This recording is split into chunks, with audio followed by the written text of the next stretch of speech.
definición, la clasificación de las infecciones urinarias y el manejo, el diagnóstico y manejo de las mismas, ¿no? En el caso de insuficiencia renal aguda, identificar las causas obstétricas que van a producir una insuficiencia renal aguda y el manejo oportuno para disminuir la morbimortalidad materna y perinatal. Y de la misma manera, respecto a la enfermedad renal crónica, también vamos a ver, ¿no?, cuál es el riesgo materno-fetal y el manejo multidisciplinario que vamos a tener que hacer cuando se presentan este tipo de enfermedades. Entonces, recordamos que durante el embarazo van a haber algunos cambios, ¿no?, fisiológicos a nivel del todo el sistema urinario. En el riñón, durante el embarazo, lo que vamos nosotros a encontrar es un aumento del flujo sanguíneo renal y la actividad funcional también de los riñones. Esto va a generar un aumento del flujo plasmático renal en un aproximado del 50-80%. Esto a la vez va a generar un aumento también de la tasa de filtrado glomerular en un 60% desde las etapas más tempranas del embarazo. Y como consecuencia de ello, va a haber una disminución fisiológica de la creatinina sérica, de la urea y del nitrógeno urénico en la sangre. El ácido úrico también va a estar disminuido, especialmente al inicio del embarazo, ¿ya? Entonces, como vemos, el hecho de que aumenta el flujo plasmático y el filtrado glomerular, el hecho de que la creatinina en un embarazo esté por debajo de por ejemplo, de 1, para nosotros ya nos tiene que llamar la atención porque lo normal en una gestante es por debajo de 0,8. Cuando nosotros tenemos un resultado de una creatinina de 1, ya deberíamos pensar, ¿no?, observar, hacer una observación que puede estar pasando algo con el riñón, a pesar que en una persona que no está gestando hasta 1,2, recordemos que de miligramos por decilitro puede ser normal de creatinina. Ahora, también van a haber algunos cambios a nivel de los uréteres y de la pelvis renal. Esto puede ser por dos motivos, ¿no? Uno, por efecto hormonal, especialmente de la progesterona, y también por un efecto mecánico por el crecimiento del útero, ¿no?, que va a producir una compresión mecánica a nivel de los uréteres, ¿no? Entonces, por lo tanto, vamos a encontrar una nefrosis fisiológica durante el embarazo. Podemos ver un aumento del volumen del uréter, una hidrouréter, va a disminuir la progesterona, el peristaltismo a nivel del músculo liso de los uréteres y por lo tanto va a haber de repente una éstasis, ¿no?, urinaria por ello.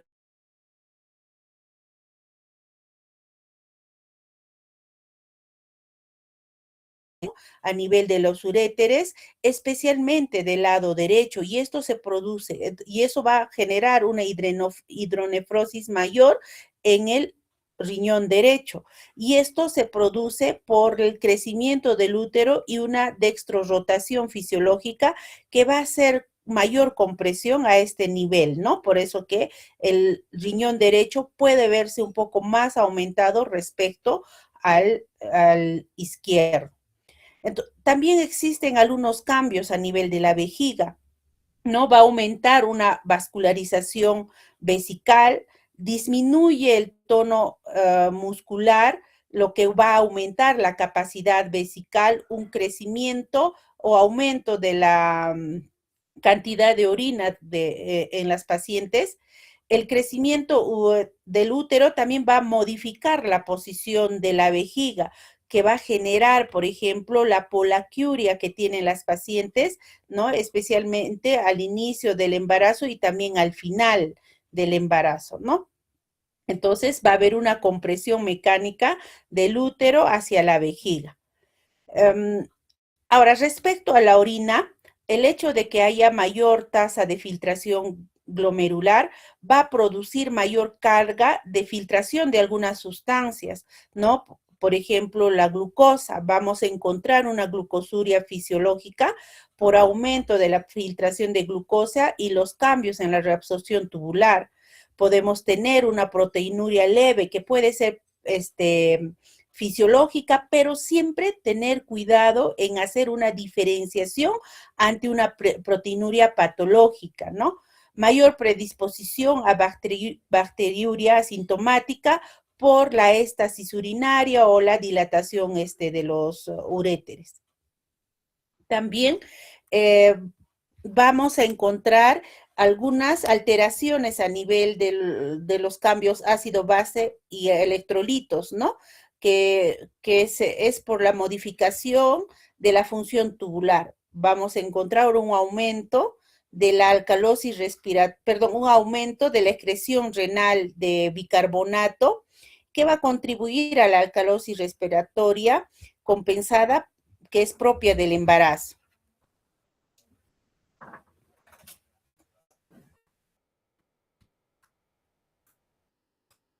Bien, entonces, estos cambios se van a producir durante el embarazo, ¿no? Como adaptación a...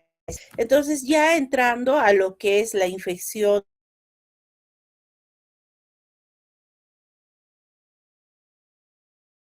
de patologías que vamos a tratar, la primera es la bacteriuria asintomática, que va a repercutir en un 2 al 10% de todas las gestantes.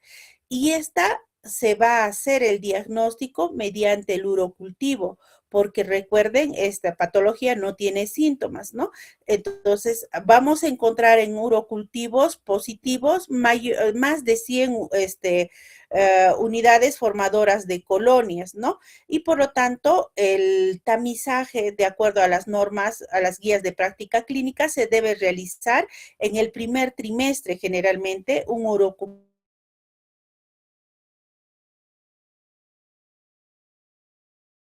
patología, ¿no? De la bacteriuria asintomática. Tenemos la cistitis aguda que produce esta enfermedad en 1 a 4% de las gestantes. Estas sí van a tener síntomas. La paciente va a venir con disuria, polaquiuria, urgencia urinaria, dolor a nivel suprapúbico. Y la diferencia con la pielonefritis es que estas generalmente no vienen con compromiso sistémico, ¿no? Es más un compromiso local, no vienen con fiebre, no vienen con dolor lumbar, que sí viene con la pielonefritis aguda, que afecta hasta un 2% de las gestantes. Entonces, las pacientes van a referir fiebre, dolor lumbar, puño percusión positiva, riesgo de sepsis, ¿no? Son complicaciones que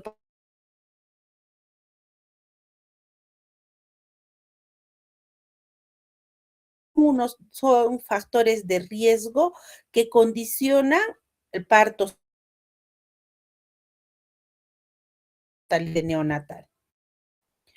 Bien, el diagnóstico de la bacteriuria asintomática, como ya lo habíamos mencionado, es básicamente por el urocultivo, ¿no? Y que debemos hacerlo según las normas antes de las 16 semanas. El germen más frecuente que vamos a identificar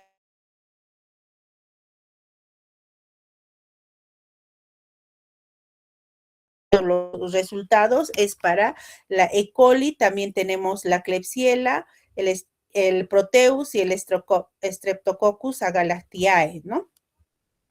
Y el tratamiento, según las guías, estamos como primera línea la nitrofurantoína, que se usa generalmente evitando dar hasta máximo hasta las 36 semanas, ¿no? Se da nitrofurantoína 100 miligramos cada 12 horas.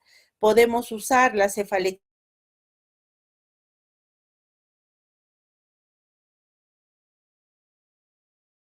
penicilina con ácido clavulánico, igual cada 8 horas. Podemos también como una opción usar la fosfomicina, ¿no? 3 gramos en dosis única, haciendo un control a la semana o a las 2 semanas terminando el tratamiento, ¿no? Hasta el momento del parto, el cultivo, ¿no? Se hace mensualmente hasta el momento del parto. Bien, la cistitis aguda gestacional, el diagnóstico básicamente es clínico. Vamos a encontrar, como habíamos mencionado, pacientes que se quejan de dolor al miccionar, orinar a cada rato, la sensación de miccional y no orinan, dolor a nivel suprapúbico, puede haber orinas turbias o orinas hasta sangre, ¿no? Hematuria, ausencia de fiebre y dolor lumbar, ¿no? Que habíamos dicho que es la diferencia para la pielonefritis. El tratamiento de este tipo de pacientes también tenemos como primera línea la nitrofurantoína, evitando dar a la y antes de las 36 semanas, la cefalexina y la fosfomicina.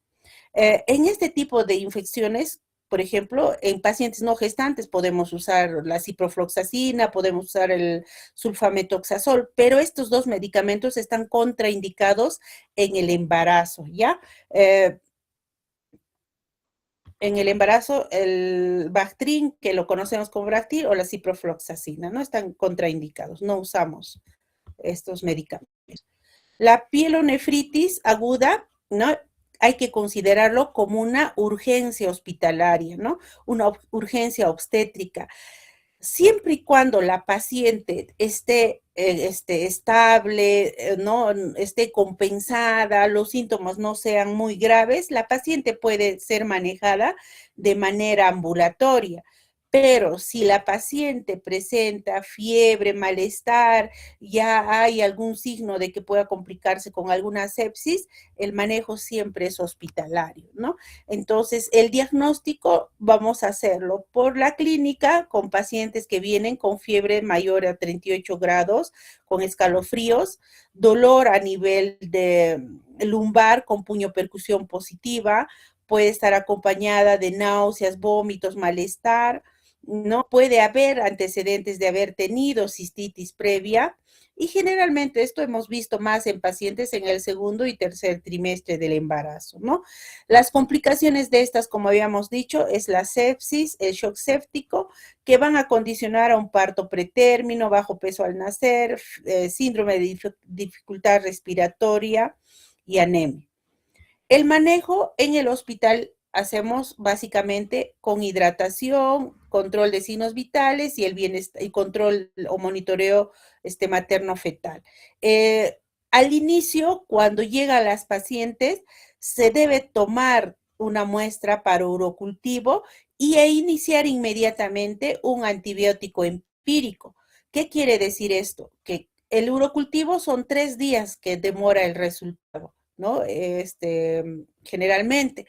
No podemos esperar 3 días para iniciar la antibiótico terapia, entonces vamos a usar un tratamiento empírico, podemos iniciar con ceftriaxona, 1 gramo o 2 gramos cada 24 horas y o cefalexina, 1 a 2 gramos endovenoso cada 8 horas. Usamos antipiréticos, ¿no? Como paracetamol. Generalmente evitamos AINE, pero si hay mucha fiebre, podemos usar el paracetamol, urocultivo, hemocultivo antes de iniciar los antibióticos y una vez que ha pasado, digamos, 3 o 4 días ya la paciente se encuentra estable, podríamos rotar al tratamiento oral para completar hasta 14 días de tratamiento. Entre los medicamentos de primera línea para el manejo de las infecciones urinarias, habíamos visto que está la nitrofurantoína, ¿no? Que hay nitrofurantoína de 100 miligramos que se da cada 6 horas, pero hay una que es de liberación prolongada, nitrofurantoína XR, que se da cada 12 horas.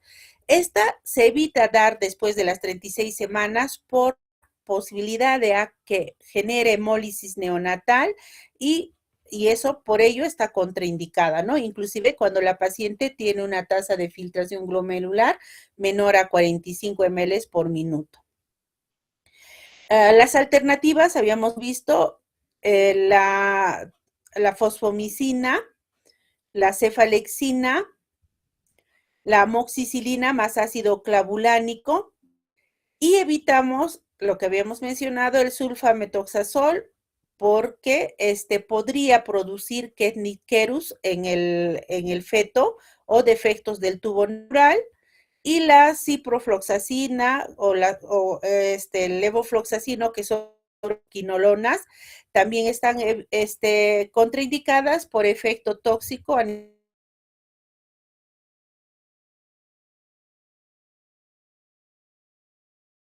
tres patologías, como hemos visto, visto el diagnóstico clínico, laboratorial y el manejo que podemos dar.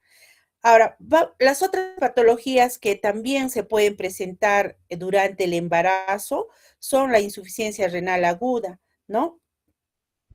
Que vamos a definir cuando hay un aumento de la creatinina sérica en 0,3 miligramos por decilitro en 48 horas,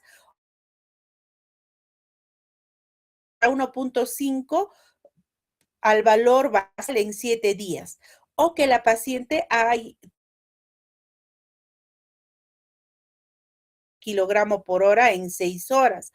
¿Y en qué casos podemos tener estos resultados? En el primer trimestre pueden estar una paciente con una deshidratación marcada por una hipotesis gravídica y la presencia también. Entre el segundo y tercer trimestre vamos a ver que pacientes que tienen preeclampsia severa, síndrome de Gel, hígado graso agudo en el embarazo o glomerulonefritis pueden terminar haciendo insuficiencia renal aguda, ¿no? Porque en estas patologías hay un daño de órganos blancos y entre ellos está el riñón, ¿no? Ahora lo vamos a mencionar por qué pasa eso. Y en el periparto o posparto,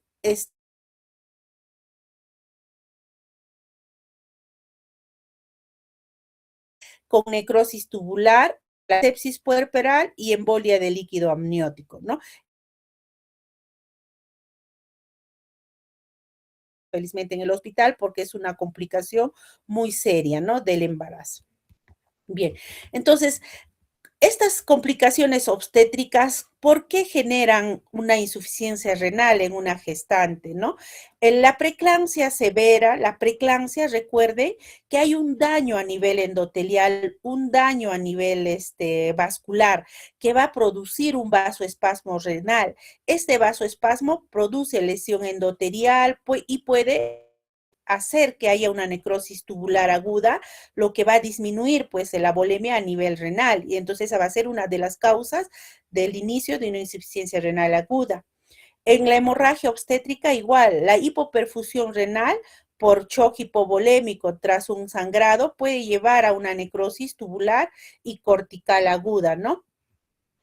En el hígado graso agudo del embarazo hay una insuficiencia hepática y renal generalmente combinada.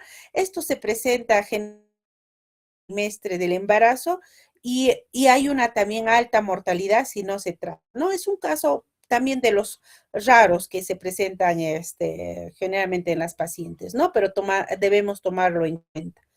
Y la sepsis también, ¿no? Por hipoperfusión, en la sepsis hay una hipotensión marcada y va a haber una lesión renal por ello, y también por la presencia de la respuesta inflamatoria sistémica, ¿no? Que se produce en una sepsis. Bien, entonces, cuando nosotros tenemos este tipo de pacientes y debemos hacer el diagnóstico, básicamente es usando la creatinina, la urea y los gases arteriales, ¿no? Vamos a pedir un sedimento, proteinuria de 24 horas, veremos una ecografía renal para descartar algún signo de obstrucción renal, vamos a pedir una batería de preeclampsias, que está control de presión arterial, proteinuria de 24 horas, en hemograma plaquetas que son importantes, enzimas hepáticas para ver la parte del daño hepático y la deshidrogenasa láctica, ¿no? El perfil de preeclampsia. Y siempre al ser una gestante tenemos que ver el bienestar fetal, ¿no? Por ecografía y el test no estresante, para que también esto nos ayude a valorar el pronóstico, el tratamiento y el pronóstico de la insuficiencia renal aguda. Entonces, cuando nosotros vamos a manejar una insuficiencia renal, tenemos que buscar la causa, ¿no? El manejo es primero diagnosticando cuál es la causa de esta ira. Vamos a descartar si es preeclampsia, hemorragia, sepsis, y de acuerdo a ello hacemos el manejo de la causa, ¿no? Si la paciente tiene un shock o una hipoperfusión, nosotros vamos a instilar cloruro de sodio a 30 ml por kilogramo peso en las primeras 3 horas. Al paciente estar, digamos, hipotensas, con presiones bajas, ¿no? Presión arterial media baja, son pacientes críticas que generalmente son manejos de unidad de cuidados intensivos y se puede usar vasopresores, ¿no? Para mantener un nivel de presión arterial media mayor a 65 milímetros.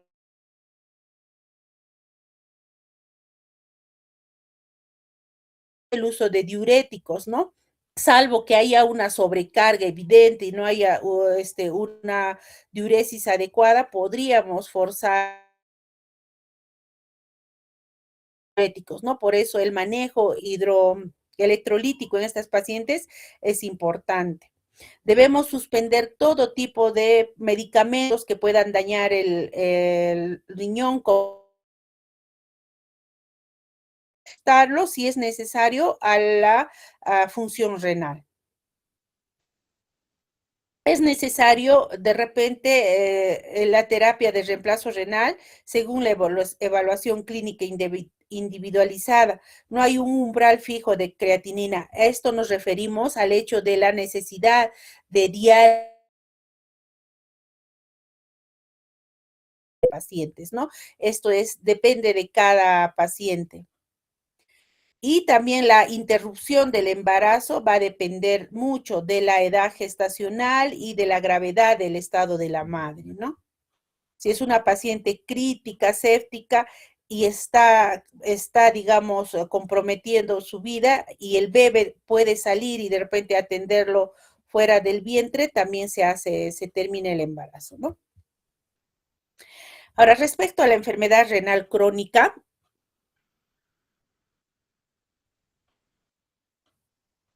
toda enfermedad renal preexistente está empeorada si la paciente o empeora si la paciente se embaraza, ¿no? El embarazo y haya un alto riesgo de mortalidad materna, ¿no? En una paciente con enfermedad renal crónica. Entonces, tensión asociada, mayor riesgo de que haya complicaciones a nivel de la madre y a nivel del feto, ¿no? Entonces, si una paciente viene ya con un cuadro renal crónico de fondo, una preeclampsia que se añada a ello puede producir hasta un 40% de enfermedad renal crónica que empeore. La progresión, también puede haber una progresión acelerada del hay necesidad de eritroproyetina. Recuerden que las enfermedades crónicas tienen también una anemia difícil control y mayor riesgo de cesárea en este tipo de pacientes. Y en los fetos, de hecho que hay una inadecuada perfusión a nivel uteroplacentaria, por lo tanto va a haber restricción del crecimiento intrauterino, mayor riesgo de parto pretérmino, bajo peso al nacer, mayor pérdida de bienestar fetal y mayor tasa de ingresos a UCI de estos neonatos, ¿no? Entonces, la enfermedad renal crónica más el embarazo no son compatibles, ¿no? Salvo o de acuerdo a algunos estadios que ahora vamos a mencionar, podría tener poco riesgo, ¿no? Entonces, la enfermedad renal crónica se va a clasificar de acuerdo a la tasa de filtración glomerular por minuto. Vamos a encontrar hasta 5 grados. El grado 1, que es el leve, es cuando hay una tasa mayor a 90 ml por minuto. Y la más grave, que sería la 5, cuando es menos de 15 ml por, generalmente ya están en una prediálisis, ¿no? Pacientes que van a requerir diálisis. El riesgo aumenta significativamente si la tasa de filtración glomerular es menor a 60 ml por minuto. Entonces estamos hablando que la G3A es, ¿no?, la de mayor riesgo, ¿no? Ahí empieza el riesgo. Todavía podría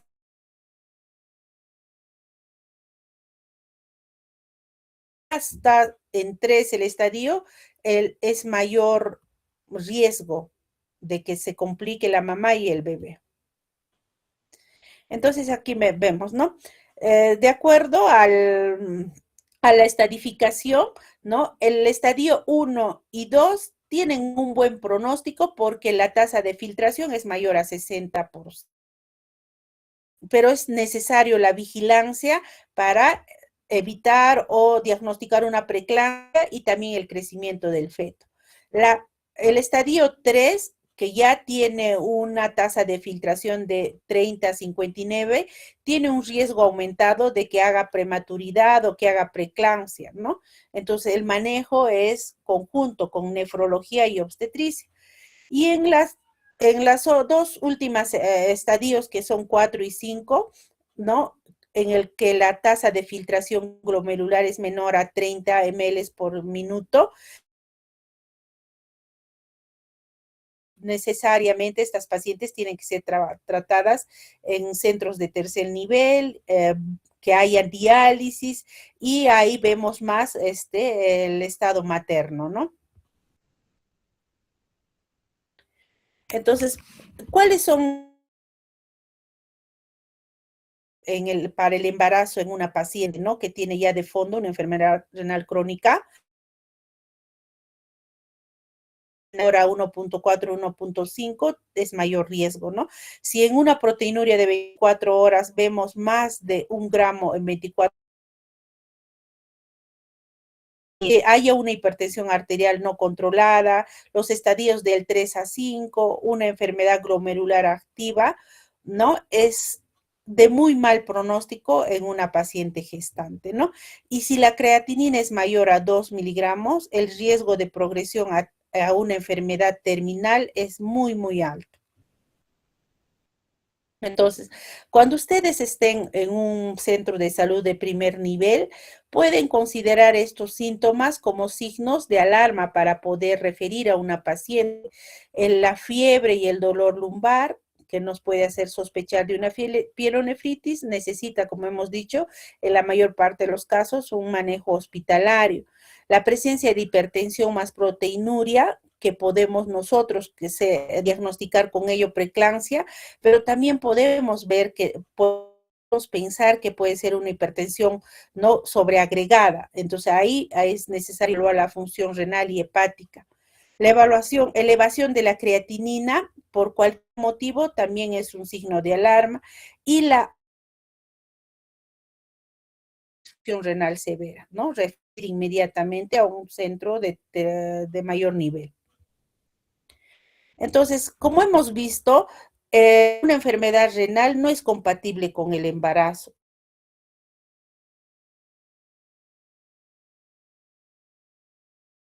La gestante o que una paciente crónica, renal crónica, se embarace. Y por eso es necesario un manejo preconcepcional, ¿no? Las pacientes no saben, no pueden saber ellos el pronóstico de su enfermedad. Por eso es importante, si una paciente tiene este diagnóstico y quiere embarazarse, podríamos ver algunas formas, ¿no?, de disminuir el riesgo en esta paciente. Por ejemplo, que la paciente tenga estabilizada su presión arterial, haya una reducción de la proteinuria, ¿no? Al estabilizar su presión, manejo renal, que la proteinuria esté también estable. Antes del embarazo se suspenden algunos antihipertensivos como la IECA y la ARA2, que son teratogénicos, ¿no? Evaluar esa tasa de filtración glomerular. Hemos dicho que por debajo de 60 es de muy alto riesgo. y controlar estrictamente la causa de esa enfermedad, de esa insuficiencia renal crónica. Generalmente está relacionado al lupus o alguna otra glomerulopatía, ¿no? Y explicarle en el caso de que se embarace, cuál es el pronóstico, la progresión de su enfermedad. Este tipo de enfermedades como el lupus, enfermedades autoinmunes, si no está embarazada la paciente, pero a veces cuando se embarazan, esta enfermedad gatilla, despierta y empeora bruscamente. Si tiene algún signo la paciente de un daño renal previo, averiguar cuál es la causa y hacer el manejo de acuerdo a ello, ¿no? Entonces, ahora, durante el embarazo, de hecho, una paciente que está con este problema, tenemos que controlar la presión. Nuestro objetivo es siempre que no pase de 135-85. Podemos usar algunos antihipertensivos como son metildopa, la betalol, nifedipino, el control mensual de la de filtración glomerular y proteinuria, la vigilancia,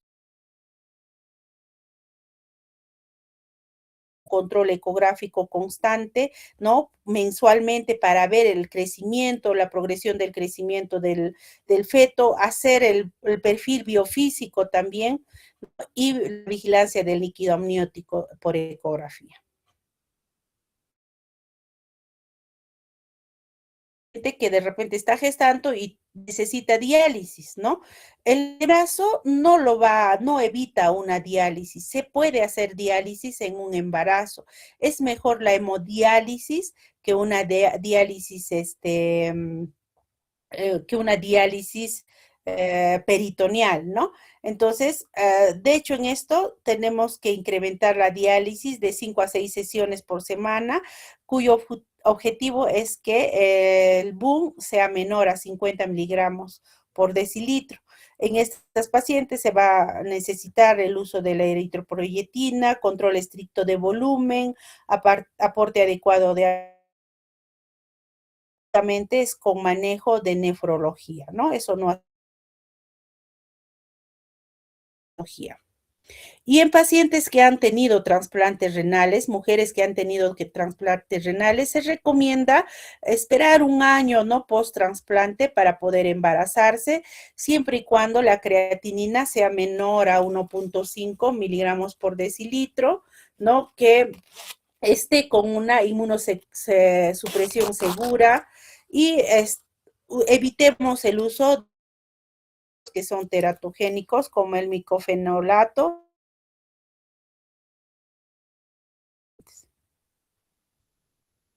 Y en el momento de parto va a depender también de cómo esté el estado de la paciente, ¿no? Y de las condiciones obstétricas, ¿no?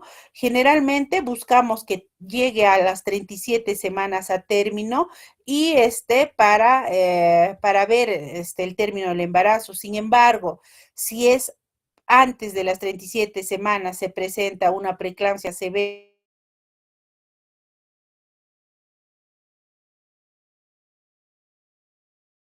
el embarazo, ¿no? La vía del parto es de acuerdo a las condiciones obstétricas. Si es una paciente de 37 semanas, que está estable, tiene buena pelvis, ¿no? Inicia el trabajo de parto de manera espontánea, se puede dar como parto vaginal, pero si es una paciente con preeclampsia severa, no está en trabajo de parto, es necesario terminar por vía alta, ¿no? Por cesárea. Entonces, el pronóstico de estas pacientes, como habíamos dicho, que el embarazo puede acelerar la pérdida de la función renal si hay una proteinuria o una tasa de filtración glomerular menor a 60 o 40, ¿no?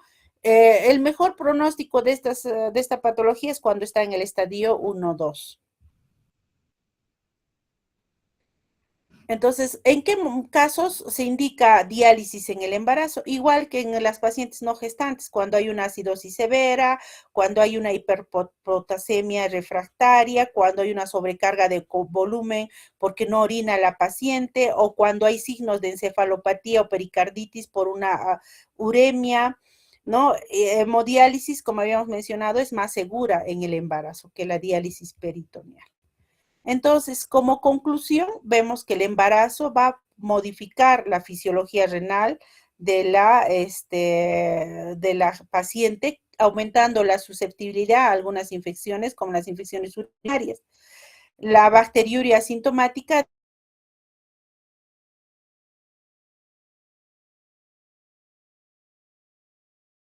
un parto pretérmino. La pielonefritis es una urgencia materna que requiere hospitalización. La insuficiencia renal aguda en el embarazo puede estar generalmente debida a algunas causas obstétricas como la preeclampsia, la sepsis, el hígado graso agudo, y su manejo debe priorizar la causa, ¿no?, que produce esta complicación. Y en las enfermedades renales crónicas preexistentes, el trabajo es multidisciplinario y el riesgo materno aumenta con el grado de disfunción renal de la paciente. Bien, acá todos estos puntos se ha sacado de las guías de práctica clínica del MINSE y de salud para que ustedes puedan usarlas. ¿Alguna pregunta?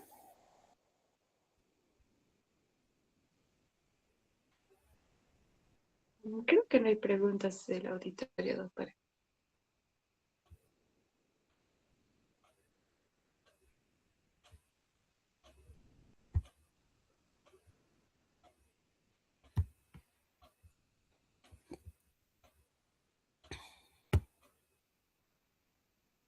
Bien, entonces podemos continuar, ¿no?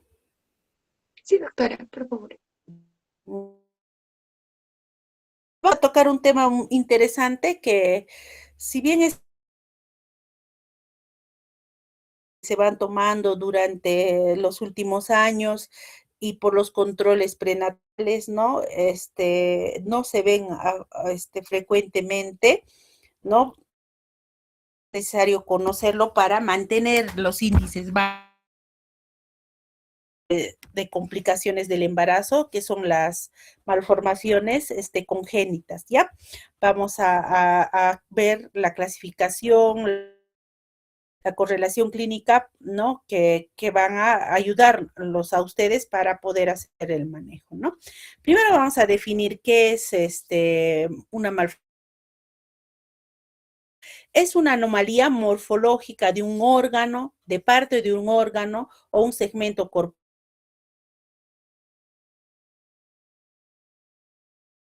¿no?, presente desde el nacimiento, aunque pueda manifestarse después de ¿no? Puede ser una estructural o funcional, o sea, algo que tú lo puedas ver anatómicamente y algo que solamente lo puedes o de estudios metabólicos, ¿no? Y se distingue una variación anatómica por su repercusión tanto funcional o estética. Vamos a ver que hay un 2 a 3% de recién nacidos que presentan una malformación mayor detectable durante el nacimiento. Del 6 a 7% hay una incidencia acumulada al considerar defectos menores y los diagnósticos en el primer año. Y es una de las causas con baja, en algunos países, ¿no? La presencia de malformaciones. Entonces, vamos a tener dos tipos de clasificaciones de estas malformaciones, ¿no? En la literatura vamos a encontrar según el mecanismo patogénico y según la extensión o número de defectos. Según el mecanismo patogénico, vamos a explicar el momento, va a ser de acuerdo al momento y al tipo de proceso biológico que va a originar. Aquí tenemos las malformaciones, las disrupciones, y según la extensión o el número de defectos, ¿no? Va a determinar de cuántos segmentos o cuántas partes del cuerpo está afectada, puede ser aislada o única, puede ser una secuencia, puede ser un síndrome o una asociación. Entonces, ¿qué es una malformación? Una malformación es un defecto intrínseco de un órgano, de parte de un órgano, un segmento corporal, que se va producir durante el desarrollo primario, ¿no? Generalmente en el periodo embrionario, entre las 3 a 8 semanas de gestación.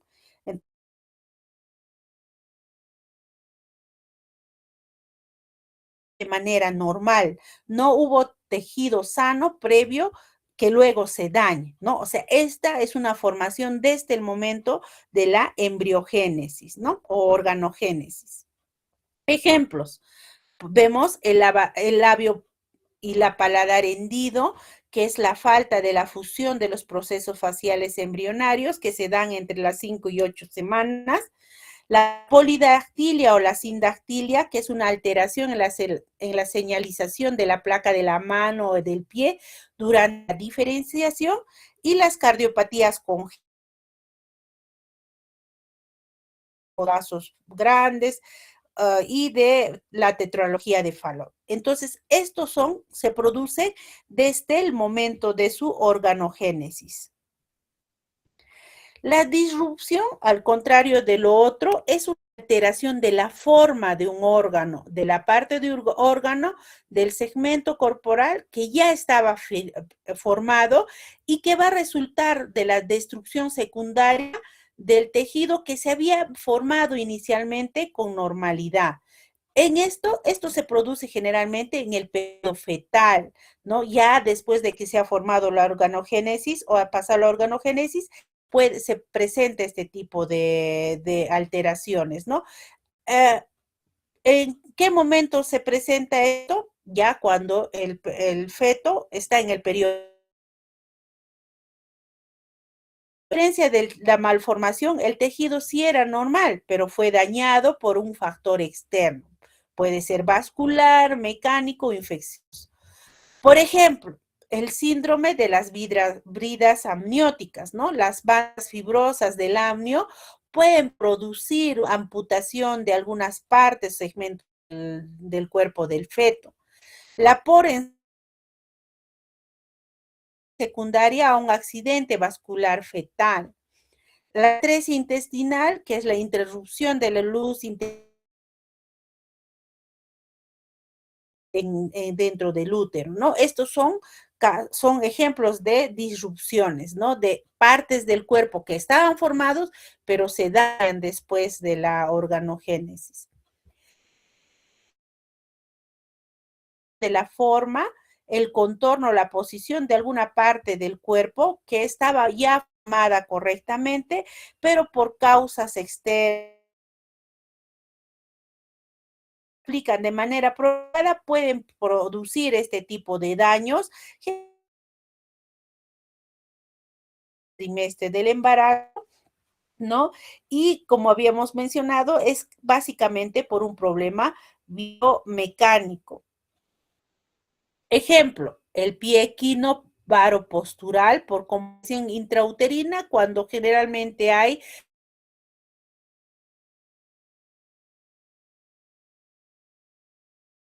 la plagiocefalia posicional, el aplanamiento del cráneo por presión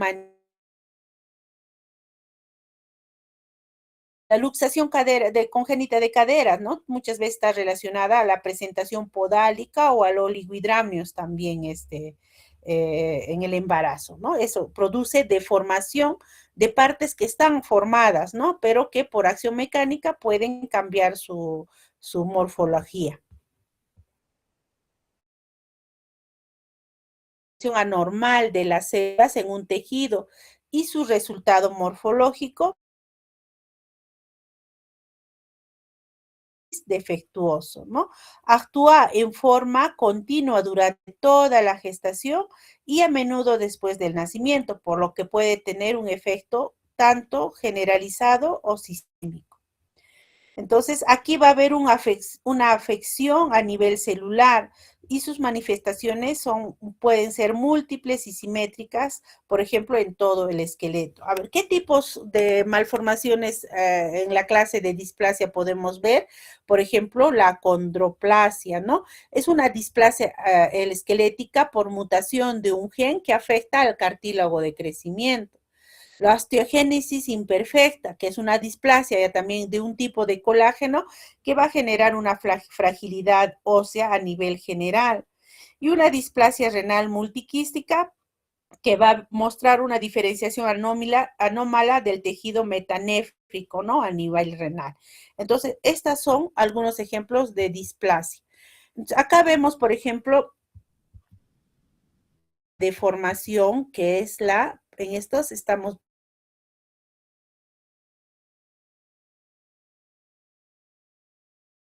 la disrupción es destrucción, amputación de la mano, posiblemente, de hecho que es por las bandas amnióticas, ¿no? Que hacen como cables, cuerdas, que pueden producir este tipo de daño a nivel fetal.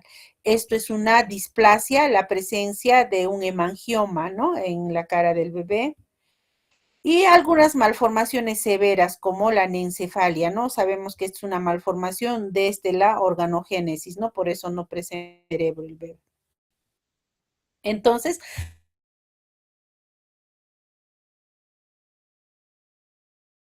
las malformaciones, ¿no? Entonces, las malformaciones, el origen de la malformación es intrínseco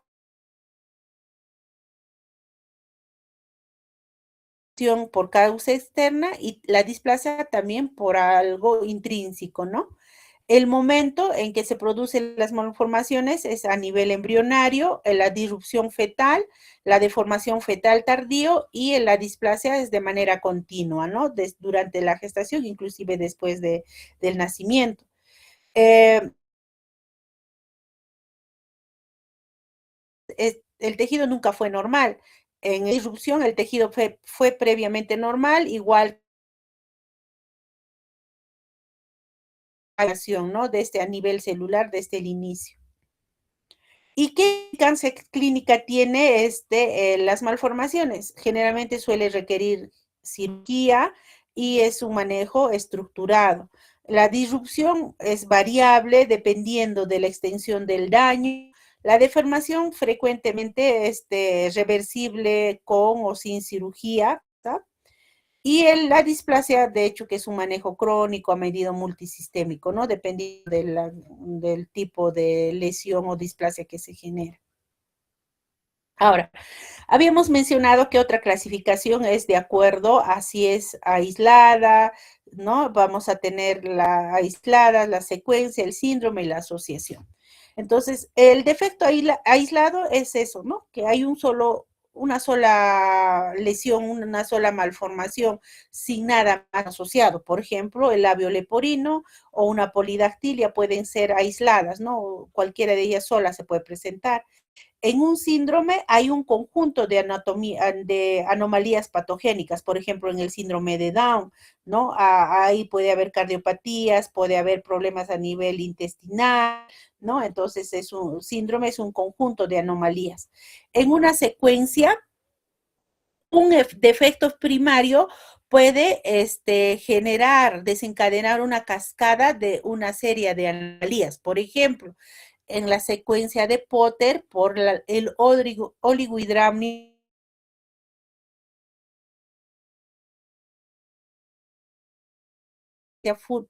pulmonar y facies características, ¿no? Es una secuencia que empieza con un problema y que va a desencadenar otros.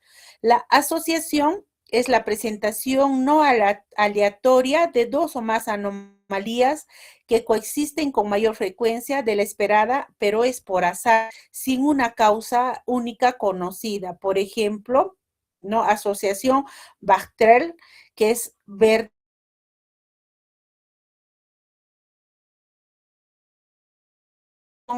son diferentes patologías que pueden estar asociadas, ¿no? También de acuerdo al sistema que va a ser afectado, ¿no? Pueden haber alteraciones nerviosas como la espina bífida, mielo,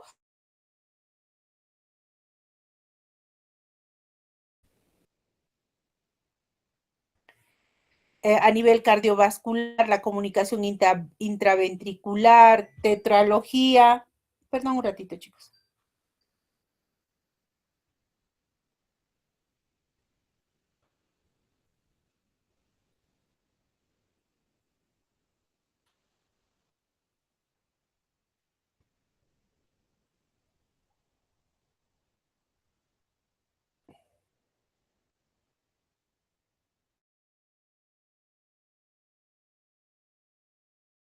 de corazón habíamos mencionado, ¿no? Diferentes patologías como la tetralogía de Fallot, transposición de grandes vasos, a nivel digestivo, las gastroquisis, onfaloceles, atresias esofágicas, atresias duodenales, el genito urinario, la agenesia renal, la riñón poliquístico, ¿no? A nivel musculoesquelético, los pies equinos varos, la luxación de caderas, a nivel craneofacial, el labio y paladar hendido, micrognatia, craneosinostosis, ¿no?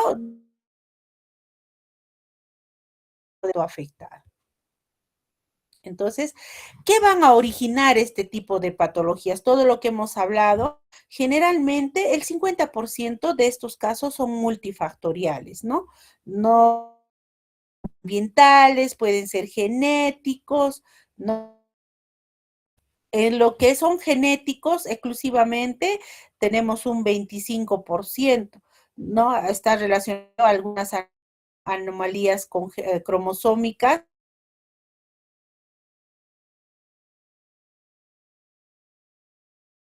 génicos, como son fármacos, infecciones por TORCH, lo que habían mencionado, radiación, alcohol, la diabetes descompensada, también puede ser una de las causas ambientales, y también hay un alto porcentaje de causas desconocidas, ¿no? Que no se puede explicar en una familia que nunca ha tenido ningún tipo de malformaciones como antecedentes, puede presentarse, ¿no? Pero de todas estas, la mayor parte es multifactorial, genética, ambiental o desconocida puede ser la causa. Entre los medicamentos o factores que son relacionados a este tipo de malformaciones, los medicamentos, ¿no? Todos los medicamentos que están, por ejemplo, se usan en la parte psiquiátrica, ¿no? Están bastante relacionados a malformaciones congénitas. Eh, hace poco hemos tenido una paciente que tenía su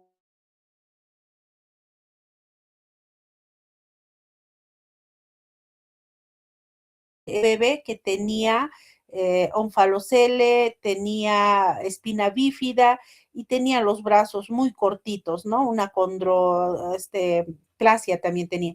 Entonces, indagando a ver por qué una persona joven tiene esto y haciendo el interrogatorio, la paciente indica que toma pacientes antipsicóticos, pastillas antipsicóticas, ¿no? Entonces, de hecho, este tipo de medicamentos están relacionados. Igual el ácido valproico como anticonvulsionante, que está contraindicado en gestantes, la isotretinoína, que es el medicamento psiquiátrico, la misma warfarina o algunos antihipertensivos no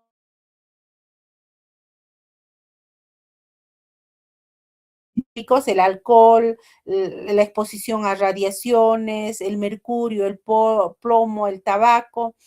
En las infecciones, lo que habían ustedes mencionado, las infecciones del TORCH, en lo que es los factores maternos, las diabetes no compensadas, pero antes del embarazo, ¿no? Que una gestante no entre al embarazo con una diabetes no compensada, la obesidad, la desnutrición, la deficiencia de ácido fólico, la edad materna avanzada son factores de riesgo de, de malformaciones.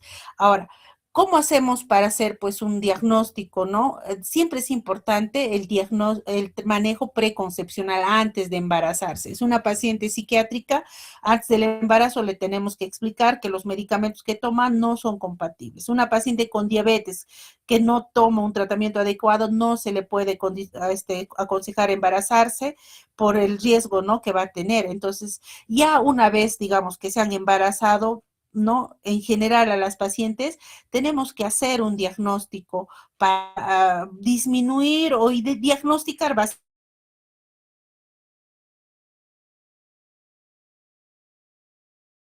Tenemos para ello las ecografías, ¿no? Que hace la ecografía en el primer trimestre entre las 11 y 14 semanas, que la conocemos ya como ecografía genética, en el cual nos va a mostrar algunos marcadores de algunas trisomías, ¿no? Marcadores de anapleudías. Entonces son la translucencia nucal, el hueso nasal, el ductus venoso, que nos puede ayudar tiene o no riesgo de hacer una cromosopatía. Podemos usar algunos marcadores bioquímicos que también van a aumentar de repente la posibilidad de diagnosticar alguna cromosopatía, ¿no? Por ejemplo, el ADN fetal, vamos a ver de qué exámenes se refiere. Entre las 18 y 22 semanas hacemos la ecografía morfológica a detalle para ver la presencia de alguna malformación y de acuerdo al hallazgo, algunos ya un paso más adelante, algunos estudios invasivos como son la amniocentesis o la biopsia de vellosidades coriales para ver cariotipo, ¿no? Esto básicamente en pacientes que tienen un alto riesgo de enfermedades,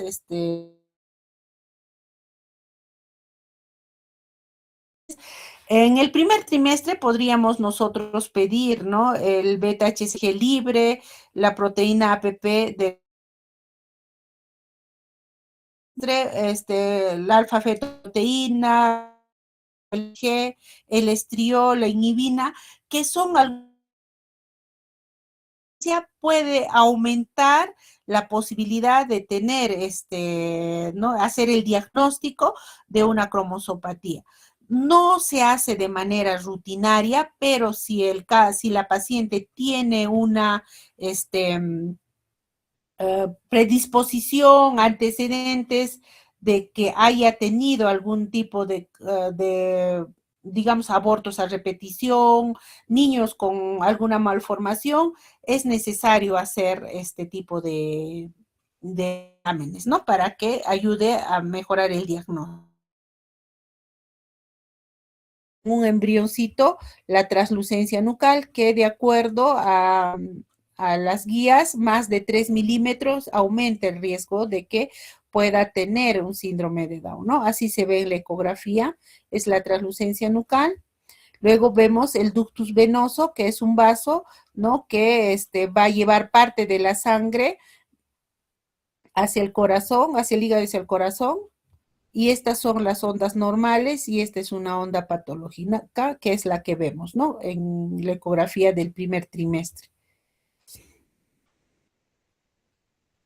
Entonces, como había mencionado, ya últimamente, de un tiempo a esta parte, hay menos casos de este tipo de malformaciones por los cuidados prenatales que se pueden estar dando.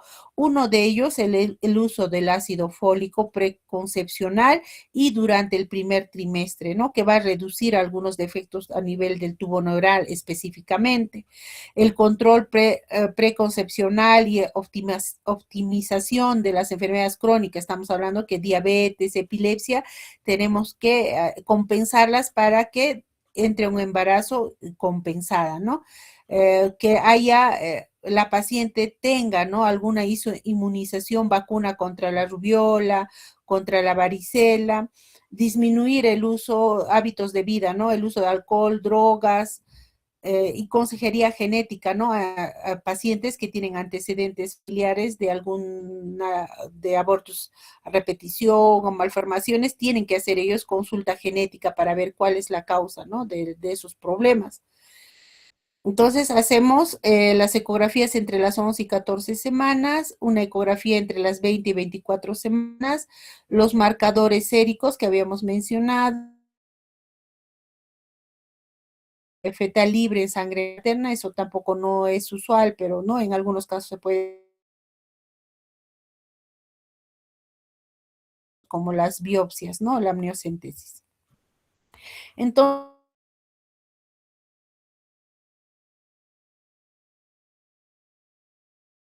organismos patogénicos en los cuales se produce cada una de estas clases de malformaciones, la malformación, disrupción, deformación, displasia, ¿no? Que nos van a ayudar a orientar el pronóstico y el momento en el cual se ha producido. Ser los efectos pueden ser aislados o pueden ser secuencias, síndrome o asociación, ¿no? La mayor parte de los defectos son multifactoriales y el diagnóstico prenatal oportuno Permite anticipar el manejo perinatal y la consejería a la familia.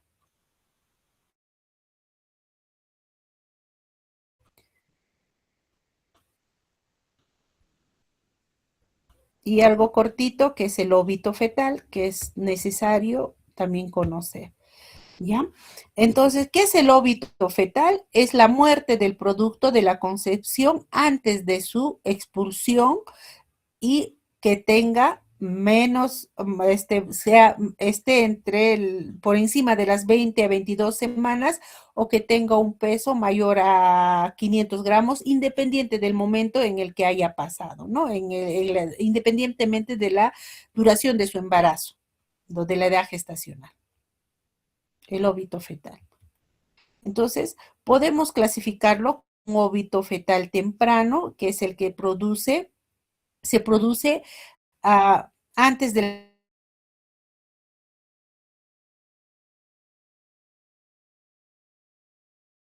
asocia generalmente a problemas de cromosopatías, malformaciones estructurales mayores, una insuficiencia del cuerpo lúteo hormonal durante el embarazo. Y el óbito fetal tardío se habla de las 28 semanas hacia adelante y esta generalmente está relacionada a una insuficiencia placentaria, a complicaciones hipertensivas, por ejemplo, la preeclampsia o accidentes del cordón o el desprendimiento de la placenta, ¿no? Esas son las causas más frecuentes de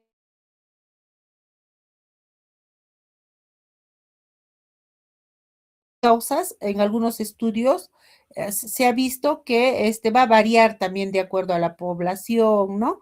Entonces, las causas placentarias están la insuficiencia y desprendimiento, infartos, que son los más frecuentes, seguidas de malformaciones congénitas, también que representa una quinta parte de los casos. Esto generalmente es después de las 28 semanas del embarazo. Entre las malformaciones congénitas que van a condicionar un óbito fetal está la presencia de las trisomías 13 y 18, la anencefalia, que es incompatible con la vida, síndrome de corazón izquierdo hipoplásico, entre otras, displasia tanatofórica, osteogénesis imperfecta y asociación de múltiples anomalías mayores. Todos esos ya no se ven frecuentemente, pero sí se consideran, ¿no?, opciones incompatibles con la vida. Básicamente es por eso que lo estamos mencionando.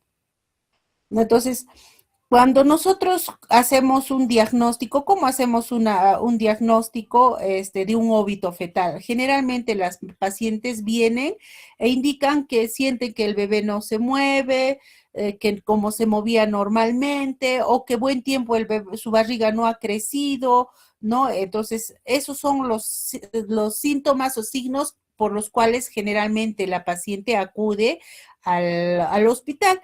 Y cuando nosotros hacemos el control, ¿no? De hecho que en el eco Doppler que hacemos, no vamos a encontrar latidos. Y hacemos una ecografía en la cual podemos ver algunos signos ecográficos que nos van a sugerir que es un óbito fetal.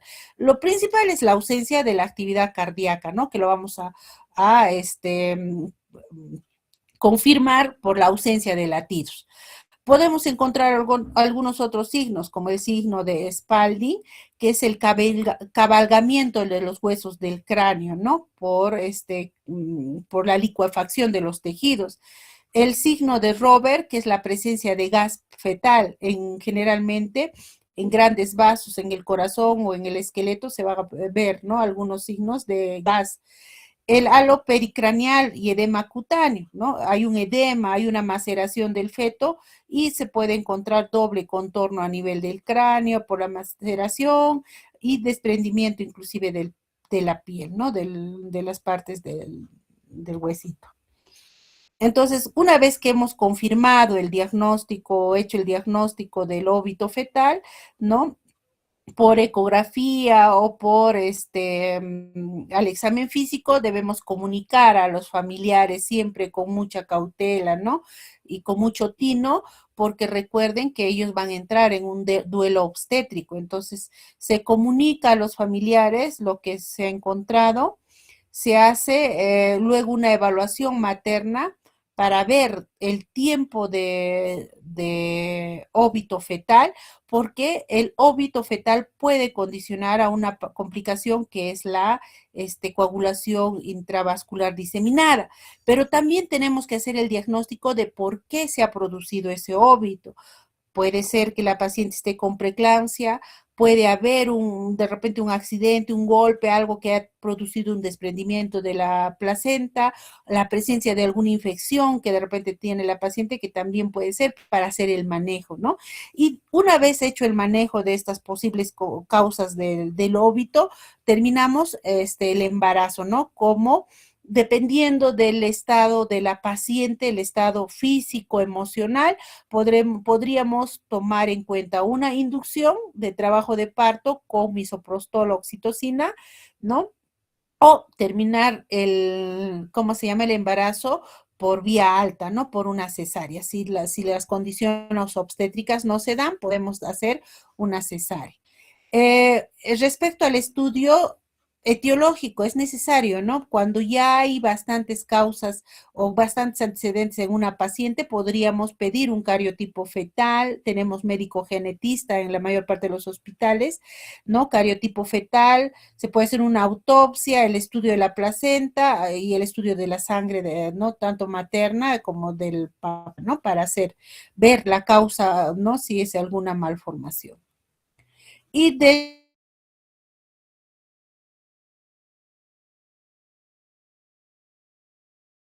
ante el diagnóstico de un óbito fetal.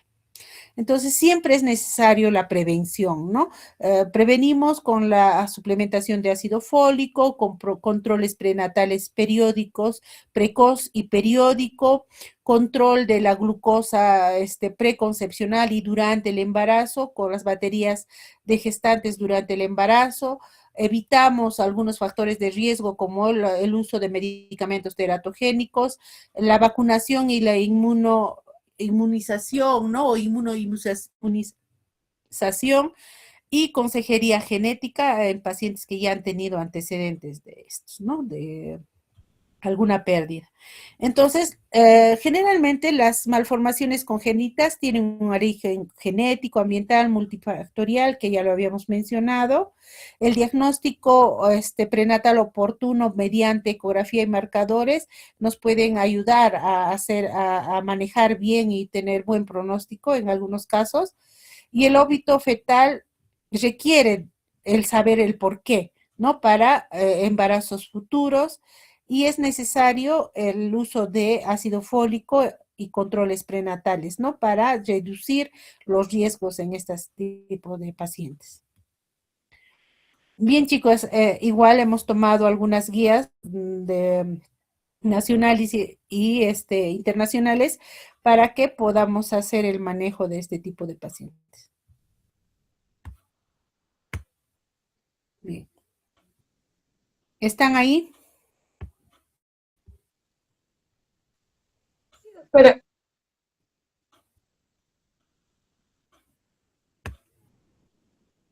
Bien, chicos, ¿tienen alguna pregunta de malformaciones congénitas?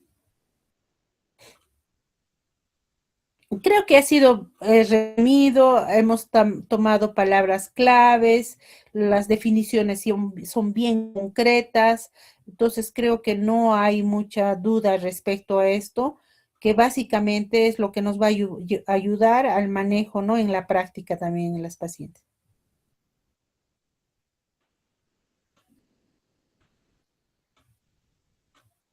disculpe, doctora, ¿me podría pasar las diapositivas, por favor? ¿Cuántos están en salón? Si están todos, les paso. Si no están todos, lo siento. Ahora sí están todos, doctora. Yo veo que están ¿cuántos? Sí, son 19, yo estoy con 2 dispositivos y usted es uno solo, entonces menos 3 en sí serían. Ya te lo paso luego, ¿ya? Ya, doctora, por favor. Ya te lo voy a pasar. Ya chicos, entonces conmigo solamente quedaría el tema de mortalidad materna. A ver si en esta semana, si tienen, si van avanzando, me dices cuándo va a ser el examen para programarlo. Yo y vuestra, les falta un seminario.